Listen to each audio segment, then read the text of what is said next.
Giungla urbana a Campomarzo, immagini impressionanti quelle che vi facciamo vedere ancora, diffuse da Vicenza Today con due nigeriani sanguinanti che si affrontano nel parco delle famiglie, dove le mamme dovrebbero portare i bambini a giocare, il polmone verde dove passeggiare nelle ore liete.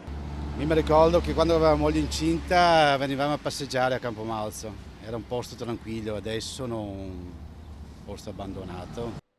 Ecco cosa è diventato questo grande giardino a ridosso del centro storico, terra di conquista di spacciatori, tossicodipendenti, sbandati.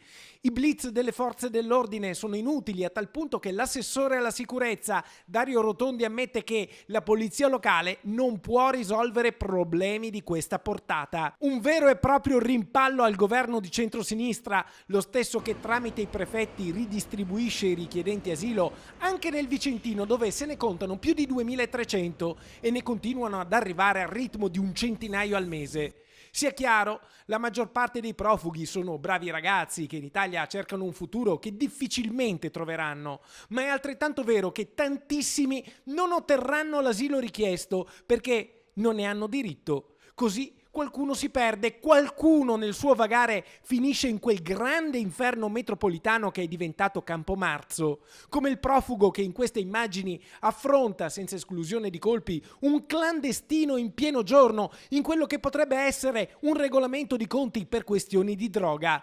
Sono armati con forbici e cocci di bottiglie, feriti e sanguinanti vengono arrestati, ma oggi, mentre abbiamo ancora negli occhi le immagini sconcertanti di quello che è accaduto, i due sono già liberi. Se lo rilasci immediatamente anche il lavoro delle forze dell'ordine viene completamente vanificato. È una schifezza. Noi non abbiamo, qua in Italia la giustizia non esiste. Se è un problema di leggi, che il Parlamento dia un giro di vite. Se è un problema di sicurezza fuori portata, come allude l'assessore, allora che il governo mandi l'esercito. A questo punto il sindaco di Vicenza, che chiede misure esemplari e definisce inaccettabile il comportamento di chi viene nel nostro paese per delinquere, è voce di uno che grida nel deserto, il deserto di una città sempre più spaventata.